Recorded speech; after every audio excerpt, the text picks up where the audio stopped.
Barrett of the Empowered Living Church. We're here for Leadership Talks. We're having a discussion with some of the organizers and of the march coming up this Wednesday here in Charlotte, North Carolina. I'm putting it up for you guys so you can see it. It's called Black Men United March and Rally. It's taking place on June 17th at 4 p.m. You'll see it right there. We're going to get into the crust of why are we having this march, what's important about it, and where we're going as a community here in Charlotte. Really, Charlotte is a reflection of America right now.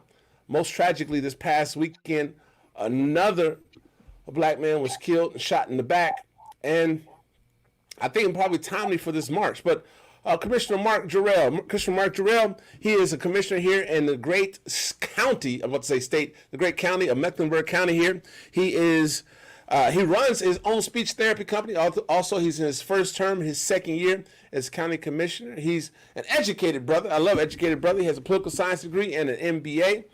Commissioner Mark Jarrell, he's been active in the community for a number of years, but now he's been elected to office. And he really, Commissioner Mark, you've been like the, I guess, the catalyst to bring brothers together.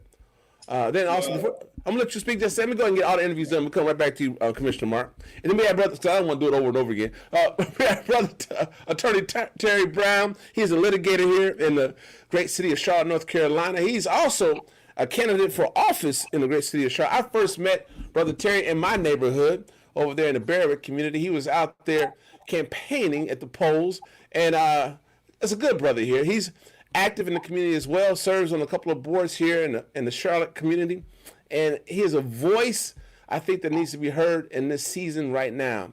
And then we have Attorney Khalif Rose. He used to be the chief magistrate here in Mecklenburg County.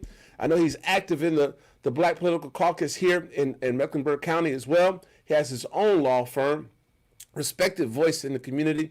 As a married man with children, he's also an attorney here in the great city of Charlotte in Mecklenburg County. And so we have some high-end leaders here for Leadership Talk. But go back to Commissioner Mark Jarrell. Why this march and why now? Well, I think now is the opportune time. But before we get into that, I just want to say thank you so much for having us. Thank you for highlighting this march and the effort that we collectively are trying to bring about in our community. It's a call for change. As you hear across the country, the people are crying out for a change. What we see is nothing new, but it's certainly when you look at the leadership that we have right here and you called it right, the great state of Mecklenburg, when you look at all the black leaders that we have, certainly we have the resources, we have the collective power to come together and really commit to change. And people on the street are saying, listen, we want to know what you're going to do. And so as black men, we thought it was important for us to come together to say that we are ready to take up this mantle. We're ready to lead. And we want to let our voices be heard as well in this effort. Very good. Very good. So, Brother Terry, why are you part of the march? What brought you to... When he called you and said, let's do this march, what was the impetus to get you to get involved? Yeah, I mean, I think you don't have to look any further than what's been going on these past few weeks and think about the impact this had. You've been seeing it go on all across the country, and people are really wanting to hear their voices heard. And I think it's really important that when you're, I'm a big believer that when you've been blessed a lot, you've been given a lot, you have a really big burden to give back to your community. So the issues that we've been dealing with these past few weeks aren't new to us. They're not new to our communities, they're not new to our country, but I think that this heightened spotlight has really given us the opportunity to really make some change and really show that, we are men in our community. We call ourselves leaders. We want to be leaders. We want to be that voice, and we need to get out there and get on the ground, get on the streets, and really unify, make some real lasting change. I think that's the biggest thing that we need to do right now. So when Commissioner Jarrell called me, I was all in because it's too important right now. You have to strike while the iron's hot, and this is a moment that we're not going to see again. And if we don't capitalize on this moment and use our collective voices, then what is everything we've been doing for? What's it worth? That's right. Brother Khalif, you've been involved in a variety of capacities. You've been on the bench, you've been organizing the political caucus, and you've been a man here in the community. So what drove you? What have you seen that really brought you into, say, well, this is the march we need to do right now?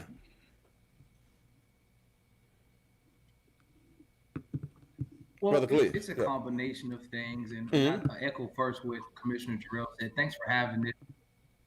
Can you hear me? Yes. Hmm. Yeah, I echo what Commissioner Jarrell said. Thanks for having us on here first to talk about this and lifting the march for sure. But it's a totality of the circumstances. Being on the inside, seeing what systemic and institutional problems exist, and it would have created, these hurdles for folks. I recognize that it's like Terry said, if not now, then when? And so I'm connected to this, and I'm motivated to do these types of things because I understand that what folks are fighting for can only be achieved in courtrooms and in the policy decision making room and on the legislative level. And so assisting and helping folks get those things accomplished is my goal. Very good. Now there's some issues here in Mecklenburg County. A week ago, I was confronted in my own neighborhood by one of my wonderful neighbors, a gentleman who was from a different creed, and said to me to get out his effing neighborhood, UMF. And I'm like, whoa, man, I live in the same community as him. And I see that being a black man in America actually puts a certain target upon you in a certain sense. And so what are some of the issues that we need to address? What are the issues that we are going to target and seek solutions for at this march? Let's go. Mark, if you want to start us off. Sure. That scenario that you just laid out is a scenario that's too common among particularly black men and black people in general. And so, some of the issues that we have at the top of the list, I say racism is certainly at the top of the list. Dealing with racists is at the top of the list. Inequity is at the top of the list. Policing, as we, have seen in video after video, tragedy after tragedy, certainly at the top of the list, and are one of the elements that we certainly want to address. I can say on the Board of County Commissioners, we'll be bringing a proclamation for tomorrow that proclaims racism as a public health crisis here in Mecklenburg County. But as it relates to the march, I have been afforded a great opportunity to have access to brilliant brothers and individuals in this community, like Brother Khalif and Brother Terry and others. And so with that, we have a tremendous responsibility to make sure that when you talk about policy and those issues, that we don't, that we are overt with calling out racism, calling out discrimination, and calling out all the injustices that we have been subject to for generations at this point. Yes. Khalif, what do you think? What are some of the issues you want to talk about? Well, I think Commissioner Jarrell hit them the best that we can say, but there's a number of issues, and I think right now it's immediate on folks, and we don't want to seem tone deaf. When you have a march like this, racism encompasses a lot of things, and so it's a broad spectrum. But if we're attacking systemic and institutional racism, I think that's where our collective efforts can be approached. In your situation, by all means, extremely unfortunate, and all too often that happens. Those one-off situations where they're a personal internal reflection of what racism looks like, I think are much harder to deal with because you're trying to change people's hearts. However, when you're talking about changing institutional racism, that's policy. And when you have folks in place that can change policy, and you have folks that are connected and driving toward that change, that's when you have a difference. And so one of the times on the call, we talked about this, and we said, well, listen, unlike most times where you have folks that are marching, and now after they march, they got to go help folks get elected that can go make the change. In this situation, a lot of the folks that are marching with us are folks that are already in elected positions that have the ability and the power to make the change that we're asking for. We're not saying and trying to convince somebody, hey, what I say is wrong, and I need you guys to go change it. No, they are part of the discussion. They are part of driving forward the change. And I think that's why this would be so much different than what we've seen in the past, where it's harder to convince someone of the wrongs that they're doing when the people that are doing the convincing are victims of that same issue that we're trying to articulate. Very good. And Terry, to you, you may see things from, this is a topic, I'm sure, and we're going to talk about your election just yet, but I'm going to talk about your election. I mean, right now you're on the campaign trail. What are you hearing as relates to the issues? Your ears to the ground on a regular basis. What are people saying that they want to address? We're talking about racism, yes. Anything else that comes up and emerges in your conversations you're having right now? Yeah, I think one of the biggest things that, as difficult of a year that 2020 has been so far, with everything that's been going on with the George Floyd situation, with the coronavirus situation, as difficult as it's been, it's really illuminated some of the deficiencies that we've had on a systemic level. It's really illuminated one of the ways that people in our community have said that we've been doing this for so long. And now that you've had the time, whether it's because you've been in the house and you've had time to sit with your thoughts or really think about it and look at what's been going on, people are really realizing these issues that are heightened now because it's on the news. Uh, but there have been issues that have been dealing with since I was growing up, since Commissioner Jarrell's grown up, since Khalif has grown up, Mr. Rhodes has grown up, and they have all these issues they want to fix. And one of the biggest things is thinking about what can we do on a systemic level to fix our criminal justice system. You think about the system of our laws that are in place. The lawyer, I take that the oath that I took in the office very with a lot of a part there to really think about what are our laws doing and how are they affecting people? How are the people that are put in place to serve and protect us really serving and protecting us? So I think there's a lot of different issues that people are really starting to first come to grips with that, if you might not have dealt with racism growing up, if you might not have seen that because you come from a different community, you come from a different race. Now you're really grappling with those things because you have friends, you're seeing it on the news. This is not an issue where you have a protest that's gone on for 2 nights across the country. This is protests that have been going on every single night in every single city across this country for two straight weeks now. So this is definitely different. It's definitely illuminating a lot of these issues and really thinking about what can we do to move forward on a policy basis. What can we do as a member of the General Assembly to think about how we can change these laws to affect us in Charlotte? What can we do as county commissioners, city council people to really think about how we can affect these changes and not make temporary stopgaps, but to make long-lasting, impactful change? Yes. What's unique about this is it has been ongoing protests for 2 weeks. And I'm not certain historically if there's been an ongoing protest like this since the civil rights movement, where it's been consistent. Definitely has not been this large, because this is a global protest that's taking place as well at the same time, not just here. But some of the protests have gone to become, I guess, civil unrest. And we had a show on recently, had a film, the last show, about what took place in Minneapolis, and a filmmaker was there and captured it. And people were giving their heartfelt responses as to why they felt they understood civil unrest was warranted, but they didn't appreciate it. But some thought they appreciated it, but they understood the reason why. Charlotte has had some problems.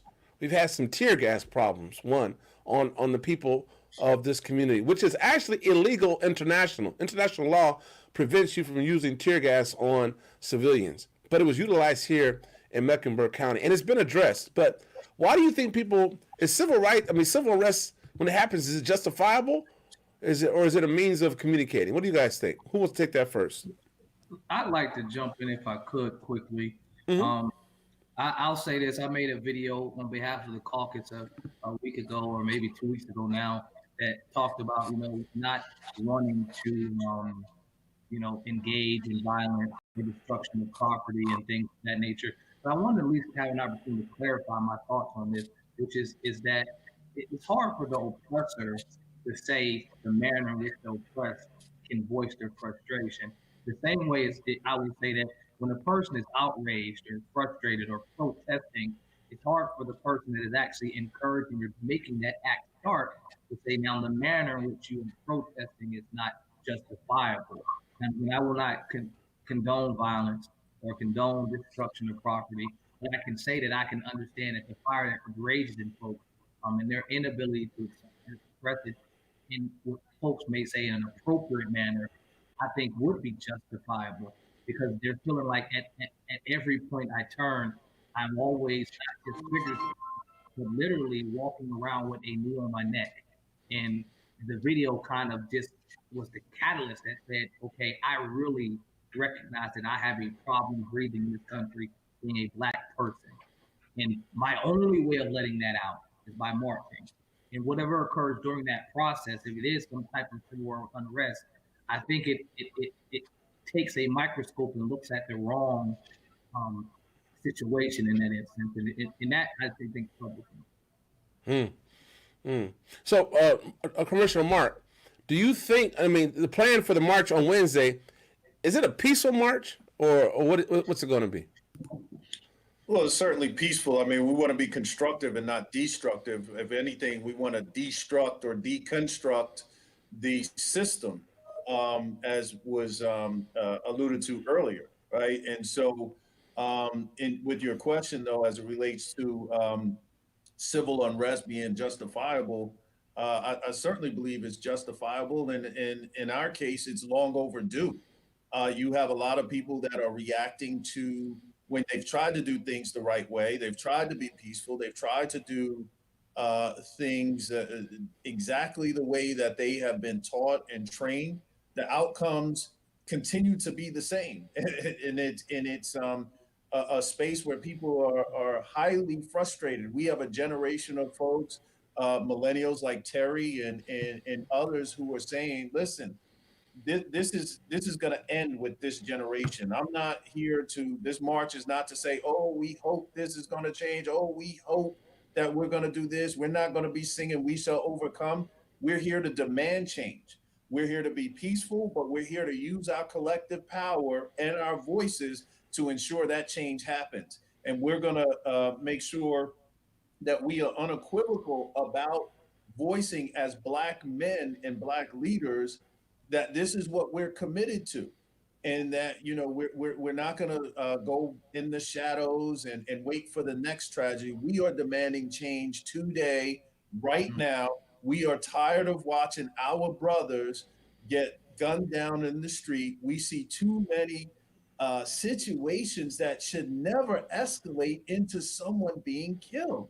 Right. This is, we could look at Philando Castile, Eric Garner. I mean, the list goes on and on. How many times we're going to say, I saw a brother one time in Florida who was a mental health worker trying to assist one of his clients With his hands up on a curb. Right. Right. Was shot. And so we are experiencing a level of trauma as a people that has to stop. It is not right. And again, I think Chairman Rhodes made an excellent point when he talked about that we have to be the ones to make this change. And so we're committed to that. It's certainly not being destructive, but we're here to stand up as men. Make no mistake about it. We are here to stand up as men and say enough is enough. Yes. And he mentioned, Commissioner Mark mentioned something, Terry, that I thought was, right on time. What do you hear from the younger generation? I mean, those are the individuals, the millennials and the Generation Zs are the ones that are on the streets more than not.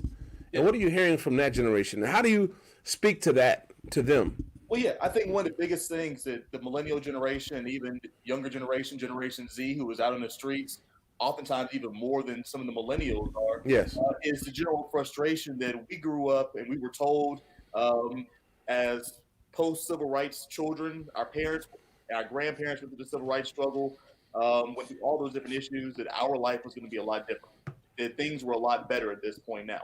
And when you look at the things that a lot of people grew up with in time here in society when we're growing up, from 9/11 to the advent of school shootings, Columbine happened when I was in middle school. All these different issues that we had to deal with growing up, compounded that with seeing 2 recessions during our lifetime, right when we were coming of age. The 2008 financial downturn was when I graduated from college, my senior year of college there. We were dealing with all of that. Plus, we're still dealing with the same police brutality issues that our parents and grandparents dealt with. And it just became enough time to say that we've got all these issues, but we've also got all this promise.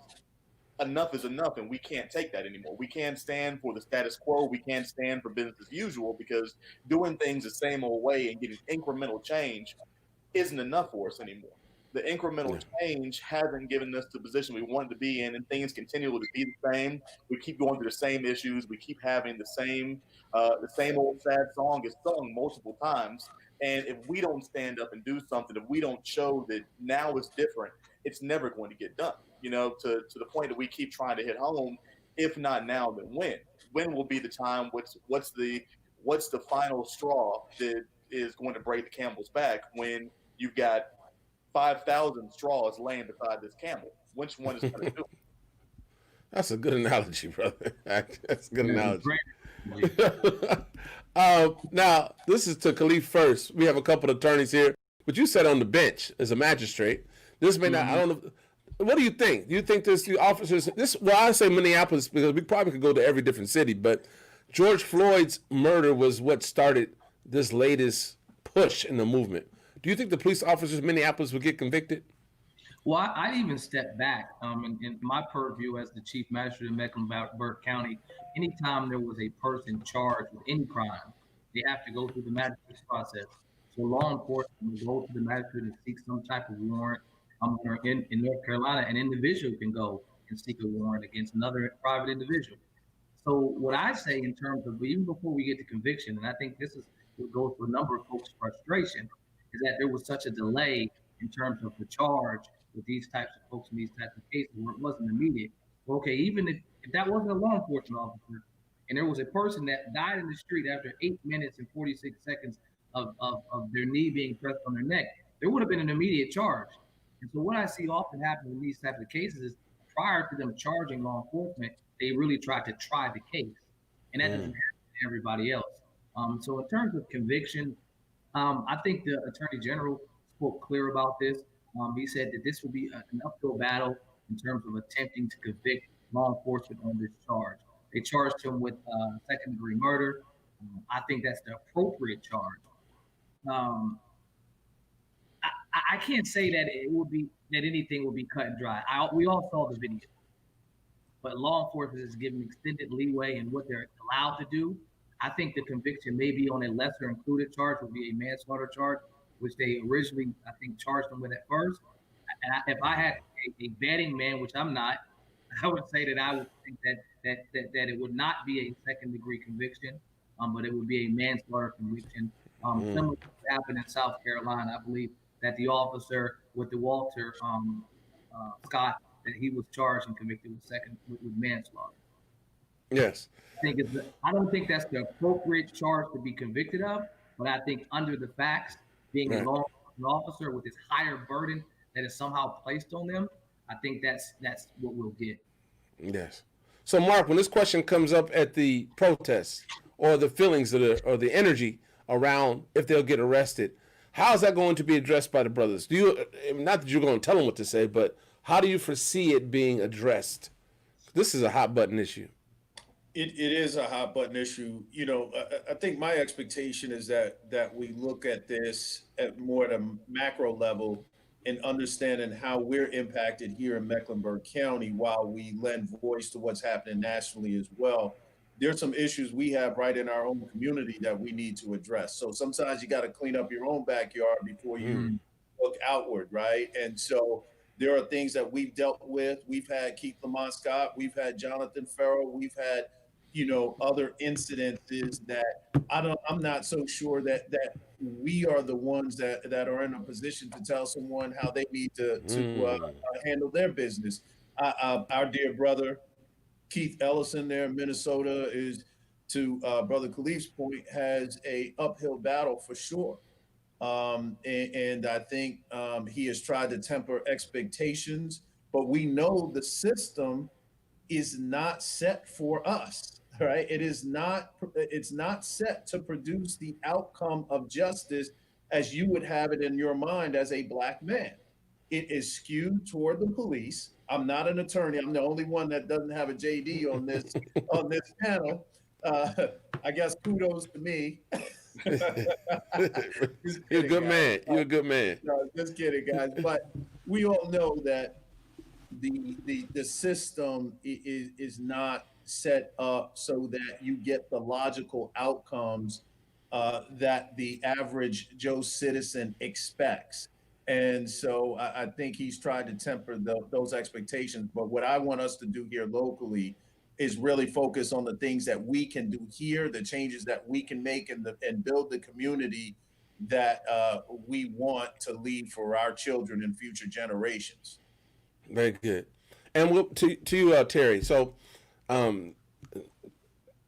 How would you address that? I mean, I said you're the youngest guy here, so I'm gonna put the burden on you to speak for all millennials in the world. Ain't no pressure. right. And as I ask you this question, I'm gonna ask Mark and Khalif to get ready to make their closing statements on whatever they want to share with the people before they depart. But so. I don't know. I want to believe they'll get convicted, but a strong part of me is saying, nah. So, what do you say to your generation in regards to that? What do they do next? Because they didn't experience. They weren't around for O.J. Simpson's victory, per se, and we all have different views of that. But they've only seen one way. So, I mean, how are they going to handle this? Yeah, and I mean, I think the same way that we've been handling it. You know, we've been through this situation before. We've seen Trayvon Martin. We've seen other cases where there have been other African Americans who have been murdered at the hands of the police or others, and we did not get a conviction. This isn't anything new. And I think that one of the things we need to look at is from the point that we've been talking about. The purpose of this march is what can we do on a policy standpoint to make sure that we can get these convictions in the future. You think about what Chairman Rose was saying about the charges that were brought against him and what he might get convicted for, and thinking about the difficulties of those burdens that you have to convict a law enforcement officer. But now we're having those conversations where we're talking about, okay, this concept of qualified immunity, we're talking about getting rid of this concept of qualified immunity now and looking at it. We're thinking about other ways where we can hold our law enforcement officers accountable. Now, I know from my standpoint, I know for a lot of my peers' standpoint, we might not want to hear that. That might not be the answer that we want to hear. We want to see a conviction. We want to see results. We want to see things change. We want to see things done now. But I'm a big believer in changing what we can change. You know, none of us are going to be on that jury in a few months from now. None of us are going to be in the courtroom arguing. You know, if I'm an attorney, I'm thinking about that opening statement. First thing I'm going to do is have 8 minutes and 46 seconds of silence played to show exactly how long that is. That's a powerful thing. And you think about 8 minutes and 46 seconds. And the only thing that we can do is make sure that Attorney Ellison and everybody that's working on that legal team is going to put the best case they can put against those police officers to try to bring justice there. And, you know, as an attorney, I believe in the justice system, but I'm a skeptical believer at times. And I think that the more that we can do to really think about how we can change these laws. They're so ingrained in our system here in North Carolina, how they're ingrained into our system nationwide, into our federal laws, and really put that forward. You know, you look at just not to be on the soapbox for attorneys, and I think that everybody needs to go on their own path, but you look at the distribution of attorneys and be in terms of not just African-American attorneys, but for me personally, even African-American male attorneys is a small percentage. You know, you're thinking about I'd say 5% of attorneys there. So if we want to make that change in those courtrooms, we want to be in those spaces, we need to make sure that we're able to get in those rooms. So I'm not going to fault anybody that gets angry at a non-conviction or a lower conviction about this, because you should be angry about that. But we have to understand that this is the system that we're dealing with, and we have to make sure that we're prepared and able to go into this system and make that change, because the laws, the system that's been set up, that was set up 100 years ago, doesn't apply to 2020. And it's not going to apply to 2021 and 2025. Can I piggyback on what Terry said right quick? Yep. And do your last statement too as well. Okay. Well, this was going to be separate from my closing, but I did. Well, do both. You can do it. Go ahead, do both together. What Terry mentioned is something as an attorney, which I can see, and that I think a person with a lay mind doesn't see, is that if that qualified immunity is removed, now you'll start having jurisdictions that will say, hey, we can be sued for your conduct. So now I'll start putting training in place, and I'll start putting the things in place to make sure that you don't subject me to litigation. In Mecklenburg County, for instance, we started doing the safety and justice challenge work on the bail policy, yes, because it was the right thing to do.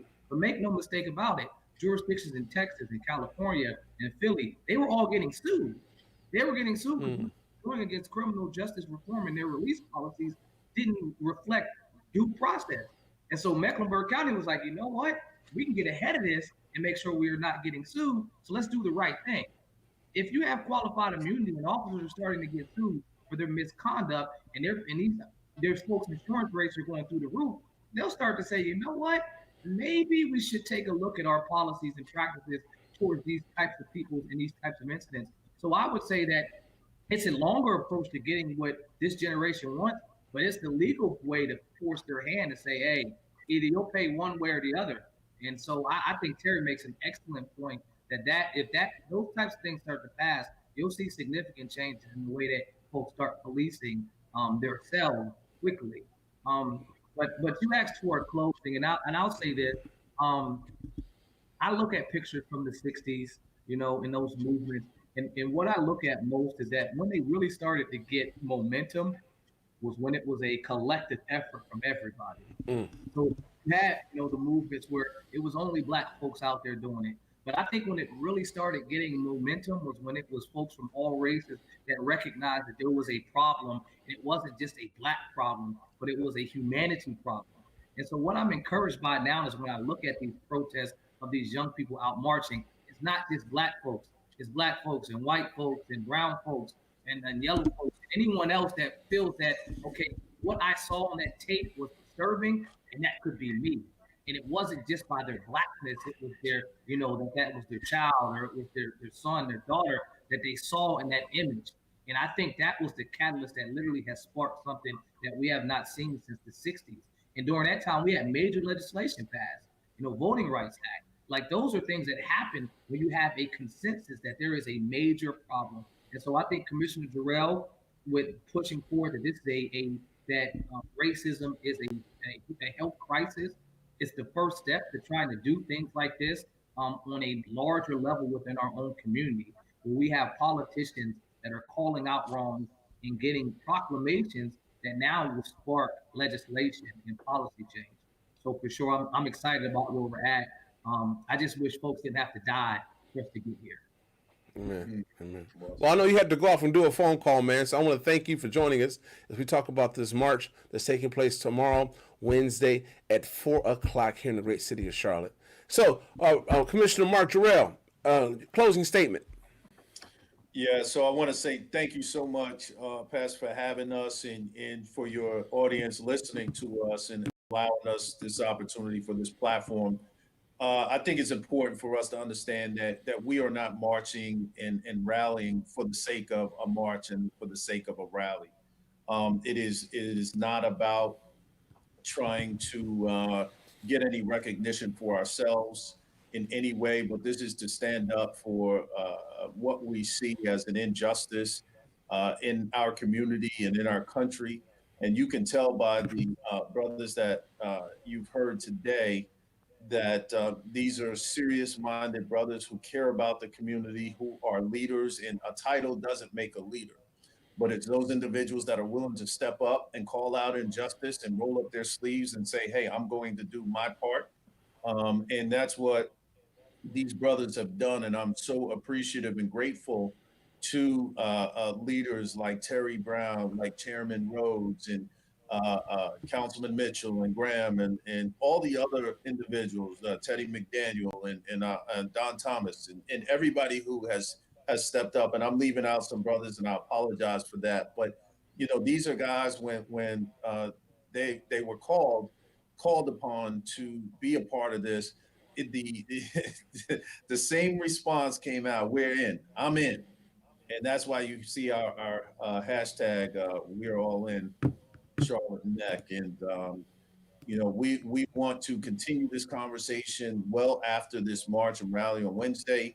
We have some heavy lifting to do on behalf of this community, and we have committed to make sure that happens. We will be pulling in other individuals to help with the discussion. It'll be comprehensive and include people from a myriad of areas of expertise to make sure that we get the right policies in place moving forward. And thank you again for this opportunity. Oh, certainly. My pleasure. I'm honored to have you guys on Leadership Talks. And so I know you have to run off, man, and be a commissioner for this great county, man. We want to thank you. And we'll see you tomorrow, Wednesday at 4:00 here in the great city of Charlotte. Sounds great. Thank you, my brother. Yes, sir. God bless. So, Brother Terry Brown, Man, good to see you. I'm wonderful, man. Let me, before we have this conversation, I want to remind people what we're talking about. We've been talking about today. Black Men United March and Rally is taking place Wednesday, June 17th at 4 p.m. It's going to be held at Marshall Park here in the Uptown Community area. Is that Uptown Community? Yes, it is. Yep. And so we want to make sure people come out for that. And let's continue this dialogue today. You see, it's a wonderful, I think it's a great hodgepodge of variety of men coming together. I was telling them earlier that I was fortunate to be part of the youth organizing committee for the Million Man March. Oh, wow. In 1995. I was one of the co-chairs, one of the 6 co-chairs for that. Had the pleasure of traveling around the country, telling people and organizing around the march. And so I've been, I saw a need for men to come together then. I've been compassionate and passionate about men coming together and working in unison with one another and moving this whole country forward. Not just for black folks. I believe that black folks actually lead many aspects of this country morally as well, as we've seen through the work of Martin Luther King Jr. So man, I understand you're running for office, and so I'm going to give you a couple minutes here. Well, why should we go with Terry Brown? Yeah. So I'm running for North Carolina House District 92. So House District 92 is a newly drawn district that spans all the way from the west side on Freedom Drive, the Camp Green area where my wife and I live, all the way down to southwest Charlotte. So we pick up all of West Boulevard, the airport, all of Still Creek, and we stop right there at the South Carolina state line. So it's a huge. That's district. my district. It is your district. It is your district. Yes. And it's a big district, and it's a very diverse district. So you think about the west side, where I live at, the Camp Green area, which is a historically African American community that's seen a lot of changes, a lot of new faces moving in, and they're dealing with a lot of issues. We're revitalizing this area while still keeping that spirit and making sure we can take care of the people that have been here for 30 and 40 years, while balancing the new businesses that are moving in, the new families that are moving in as well. And then you move down to Steel Creek, which, as you know, is one of the fastest growing areas, not just in the city of Charlotte, but in the entire state of North Carolina. Yes. 50,000 new residents have moved to Steel Creek in less than a decade down there. And it's not slowing down anytime soon. It's booming. So it really is important that with a district like this, that you have smart leadership, capable leadership that's going to be able to listen to all the voices that are there and take that to Raleigh and use those skills to advocate for some legislation on their behalf. And that's what I want to bring to this district. The living in the shelter in place, COVID campaign area has been difficult for me because, All right. I like to be out there. I like to go knock on doors. I like to go to meetings with people and talk with them, have my listening events, go to churches and hear what people are saying on the ground. So we've had to adjust that strategy there. But ultimately, I want to take back the values of the people that live in District 92 to Raleigh and be able to advocate for them and get some legislation passed that'll impact their lives for the better. That's awesome, man. I appreciate you. My church is in this community as well. As everything that I do is in the Steel Creek community. So I appreciate you.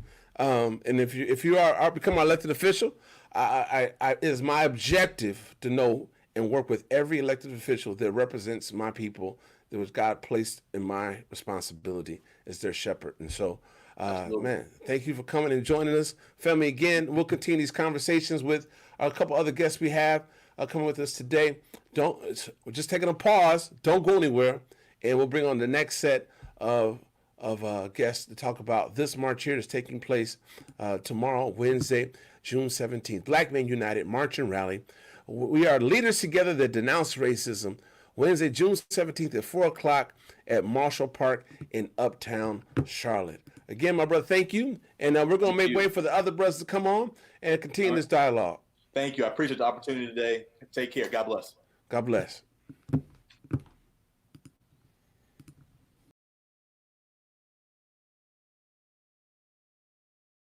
Family, we came back again, family. We're continuing with this dialogue today about the March, Black Men United March is taking place tomorrow, June 17th at 4 o'clock at Marshall Park. We're really excited about it. And we're joined today, again, with the next conversation of leaders here in the Charlotte community, Charlotte-Mecklenburg community. We have here James Mitchell, chair, well, I won't say chair, but he is a council member extraordinaire. He's been in the city of Charlotte for a minute serving the community. I think, are you the longest serving Yes, current sir. longest serving city councilman. He represents District 2. No. No, he's at large. At large now. He's at large now. Forgive me. From 99 to 2013, he represented. He's had some national leadership. He's been past president of the National League of Cities, the NLC, and past president of the National Black Caucus of local elected officials, and past president. You just president of everything, man. Come on now. Former chairman of the National League of Cities Leadership Institute. This man is just a leader. But, man, we want to talk about what's going on here locally, man. And I want to ask the question, why even have this march here, the Black United Man March? Well, I think it's important, Pastor. And first of all, thank you for allowing me to be on your show. But I think it's very important that Black men unite on this particular issue right now. I mean, we know how it feels to be a Black man in America. And I have to thank Commissioner Mark Jarrell for the Lord putting on his heart and to call other leaders in our community and say it's time for Black men to stand up and be united. And so the march is really not about an event. It's about a beginning. How we address policy. How can we address some of the economic and social equities in our community? And so I don't want people to think that just because Wednesday that we're doing an event and that's it. That's just the beginning as we're talking about change of policy on the city side as well as the county. Change of policy on the judiciary side with our judges. We got to look at this whole system and how it's been negative impacting African-American men. And so we're hoping to have over 500 men to come out. I know I will be there. Mark has put together, Councilman Graham's going to give the speeches. People don't know his history, that his sister was murdered, part of the Charleston 9. Yes. The 5th year anniversary. And for me, being from Charlotte, and being someone who believes in giving back, I've been part of a Save the Seed mentoring program, next level leadership. I believe in developing the next Black leaders in our community. I am unapologetic bold of my Blackness. And I think Wednesday is another step to show Black men want to be held accountable, and we're going to fix some of the ills in the city of Charlotte. That's awesome. That's awesome. Now, Charlotte is unique. People always talk about Atlanta being the mecca of Black America. Right. It used to be D.C., now they say Atlanta over the last maybe couple of decades. But Charlotte is unique in the fact that it's a large city, and majority of the heads of the major departments are Black. Am I right? You're right, Pastor. And think about what we've done the last 2 years. We have hosted the Black Enterprise Entrepreneur Conference in Charlotte. Yes. And so it's the 15th largest city. But people see something very unique in the city of Charlotte. African Americans starting to grow, to be empowered. And now we need to take that. So every African American citizen should look at their quality of life and say, I got a Black police chief. I got a Black city manager. I got a Black mayor. I got a Black county commission, predominantly Black school board, and I got a total of 18 African American leadership roles. It doesn't mean nothing if we not improving African American quality of life. And for me, I've taken on the economic development front. A $30 million small business access fund will start June 22nd. That is a grant, Pastor, because we realize small businesses can't take on additional loans. They don't need additional debt. But we had $154 million from the COVID, and we allow a total of $50 million to focus on small businesses. And the first wave of money, $30 million, is going to hit the street June 22nd. I need my African-American business owners to apply for that fund. We have hired the Foundation of Carolina to be the administrator. And so hold me accountable from the standpoint, when you look at James Smudger Mitchell, I want you to be able to say, that's an advocate that's trying to increase my quality of life in the city of Charlotte. Now, what's the name of that fund again for the people, please? That's Foundation for the Carolina. I'm the minister. So go to their website. I think it's www.fftc.org, Foundation for the Carolina. It's called Access to Capital. It's the city of Charlotte Access to Capital. $30 million we have put in that fund for small businesses to apply for a grant. And I'm emphasizing $30 million and emphasizing a grant. You don't have That's important. That's important. That's important for people to understand that, because quite often we get these loans that possibly could be grants. And then you get caught up in some red tape, and next thing you know, you have to pay that so-called grant back because it was a loan initially, and so that's imperative and important. And so I want to have you back again and talk about that a little bit more. We'll go in more detail when it's launched, or right before it launches as well. We're starting an initiative here at Empower Living Church around businesses. Thursday will be dedicated to business growth and development. So I used to be the senior advisor at the U.S. Small Business Administration. I used to advise the administrator there in the Clinton administration. And so I'm big on small business growth and development. And that's my expertise. But on this march, not just the march, what are some of the issues that we need to address? Yeah, so let me take the issues that I'm responsible for in the city. All right, very good. To inform the citizens, I think my issue is the use of tear gas. My issue is the way police communicate, interact with African Americans. My issues I can control is how many officers do I need to put more officers in your community or less officers in your community. So I'm responsible for the Charlotte-Mecklenburg Police funding as well as their interaction, as well as their policy. I also had the responsibility for the Civil Service Board. They are made up of citizens who are responsible either terminating fire or police who have exhibit bad conduct. And then, and one thing I would share with you all that I got a bigger role. I'm the vice chair of the safety community, which is our public safety committee. Please email me, call me on things that we need to do to make sure we are moving our city forward. I tell Mayor Lyles every day, I do not want to see you on CNN about anything related to CMPD. We have not done our job. And so understand what happened in Minneapolis, Minnesota. We got to make sure that behavior does not happen in the city of Charlotte. Hey, man, that's good stuff. That's good stuff, man. And you mentioned the mayor, and I think people should also understand she is the mayor, but we have a city manager as well. As well. And the mayor's position is a part-time position. I actually ran for mayor of the city of South Bend against a guy by the name of Pete Buttigieg. Yes. Pete won, and he ran for president. I lost and became a pastor. But that's all good, though.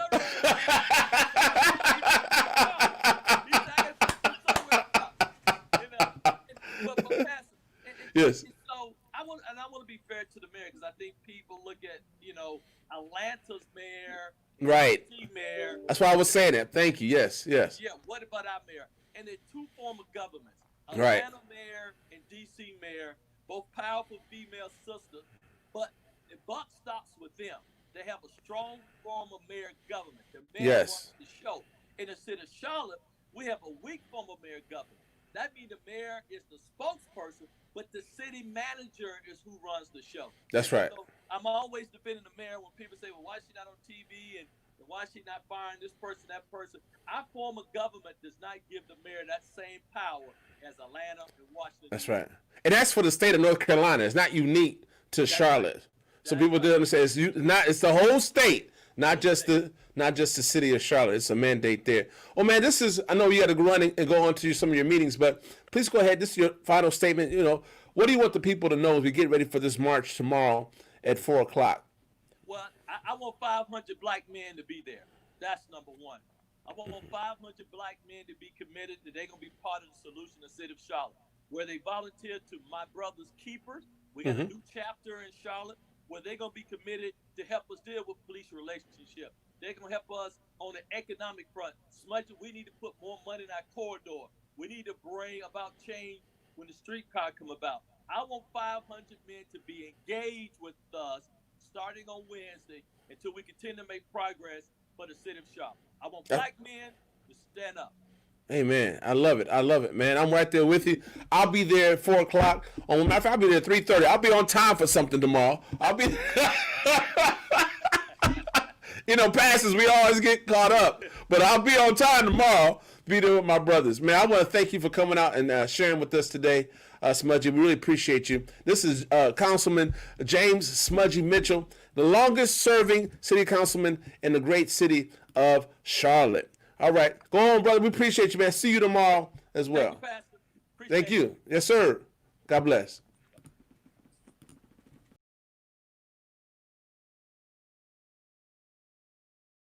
Family, welcome back. We're going to continue this conversation that we've started. You just heard from a wide variety of leaders. We're going to continue. We have another leader here. He is not an elected leader, but he is a leader within this community, the city of Charlotte. We call it the city of Charlotte, but I believe he's more than Charlotte. He is the president and CEO of the Urban League of Central Carolinas, which is more than Charlotte. It expands that. But this is Teddy McDaniel, and he's a leader in his own right. He's expanding economic opportunities for the people of this great community here. Teddy, I'm so glad to have you, man. Thank you for joining us. We're talking about Black Men United. Black Men United. Thank you, man. So tell us, happy to be here. Hey, I know you're short on time. You're about to go to another press conference, man, but I want to have you here. You know, why have this march, Black Men United? Well, the timing is everything. The country has been gripped the last 2 or 3 months with issues with police brutality and Black men and Black women. So from Ahmaud Arbery to Breonna Taylor to, of course, George Floyd, even locally in Charlotte, we have had issues. A year ago, it was Dan Quirrell's Franklin. We decided that it was time for Black men to not just be victims, but show our leadership when it comes to asking for and demanding change in the community. You know, racial unrest is part of the American phenomenon right now. But locally in Charlotte, we want to make certain that the community knows that Black men are proud, and we're going to have a voice in the change we need to see going forward. Yeah, Councilman Mitchell said he's hoping for 500 men to show up tomorrow at Wednesday at 4 o'clock. Over 1,000. Our goal really is all right. Well, every conversation goes up. That's good. So 1,000 tomorrow. That's Wednesday, June 17th, 4 o'clock, Marshall Park. Tell us. Leave us with a statement, man. I know you're off to another press conference, but what's on your heart? What are the people of this city really need to know going forward? So it's a couple things. We're doing this really for one reason. We want Black people to stop dying. I need to be clear about this. Human life is taken and families are suffering. So when it comes to police brutality or any death, we want that to stop, and there are policies that need to be put in place to help that. But from an Urban League standpoint, there is a long-held racial wealth gap in Charlotte and cities around the country. And our mission is social and economic equality for African Americans and underserved communities. And so part of this is Charlotte and the whole city and area needs to understand you got to invest in education, in jobs, in housing, because people need the resources so they can lift themselves up.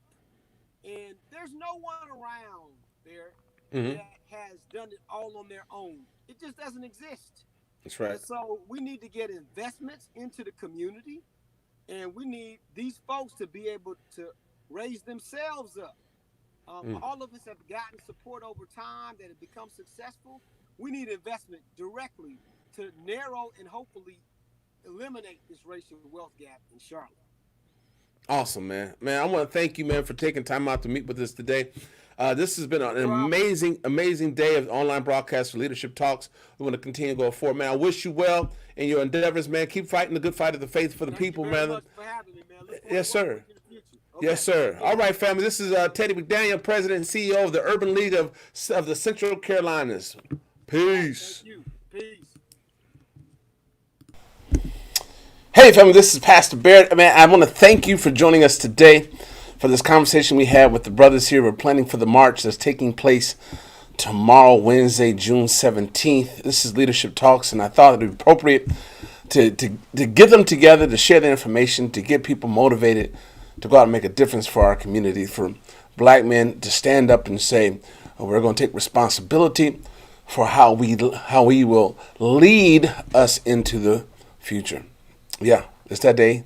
It's that age. That's that. I'm so excited about tomorrow.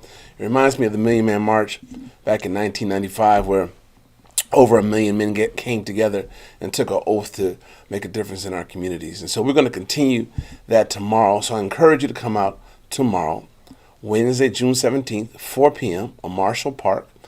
for this wonderful engagement. So I have to apologize for the technical difficulties. We put this together on the fly in just a few short minutes, but I want to make certain that information got out to everyone. Come back and join us this Friday for another Leadership Talks. We have a great conversation. We're going to be talking about the changes of the economy as relates to the movement. I'm joining with my dear friend Torian Sitton, and we'll have this conversation about what's taking place here in Charlotte and around America as we discuss the movement right now about Black Lives Matter, having these conversations about race with our brothers from different walks of life, from different cultures, races, and the like. And then on Sunday, we'll have a panel of pastors to come and talk about their experience being pastors right now in this season. And then we'll make a transition next week. We'll transition and we'll have some conversations about economic development, business growth, and the like. And we'll be doing those on Tuesdays and Sundays going forward. Really excited about what God is doing in this community. Really excited what God is doing in America right now. Even though it doesn't appear so, but I trust God. I trust God that he has put things together. The word of the Lord says, be still and know that I am God. God gave us an opportunity to pause and be still and to be locked in, shut in, being quarantined. It was a great season, and some of us are still in it. I'm still in it to a particular degree. They were still in the season and trusting God and seeing that he is almighty, all-powerful, and increasing our faith by walking. This is your season right now. If you're not doing it, it's your season to start a business.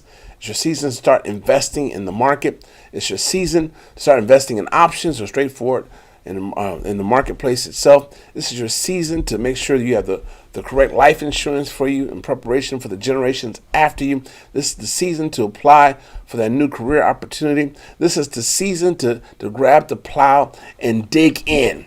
Yes. If you're a believer, it's your time to believe and trust God to be God. Amen. I'm excited about it. So normally this is our Bible study night, but we couldn't let this pass without getting the brothers together. So we're going to end now. Let's pull out a prayer. Father God, we thank you for this opportunity to present ourselves to you, dear Lord. You're awesome and amazing, God. You are amazing. Thank you now, God. With the anointing, let it fall fresh upon us this evening, dear Lord. Empower us so we may rise, empowered to fight the good fight of the faith and continue to see victory after victory after victory because you had victory over the cross. So, Lord, now, we are turning from our wicked ways. We are seeking your face. We are praying. So, Father, now heal the land. Heal the land and its people that dwell upon it. In the name of Jesus we pray. Amen. All right, family. This is Pastor Barrett of the Empowered Living Church, Leadership Talks, and we're going to go on and enjoy the rest of our evening. Love you, and there's absolutely nothing you can do about it. Go to our website, leadershiptalks.io, to get more information about upcoming leadership talks and to see some of the past ones, and visit the website, empoweredliving.church, to find out more about the ELC coming to you soon. All right, check this out right here. It's coming up tomorrow, Wednesday, June 17th at 4 o'clock, Marshall Park in the great city of Charlotte, North Carolina, which is the 15th largest city in the United States of America and the largest city in the Commonwealth of North Carolina. Well, I used to live in Massachusetts, which is the Commonwealth, but the largest city in the state of North Carolina and in the Carolinas. So tomorrow, 4 o'clock, tell a friend, tell an enemy, tell a frenemy. Just tell brothers to show up. God bless.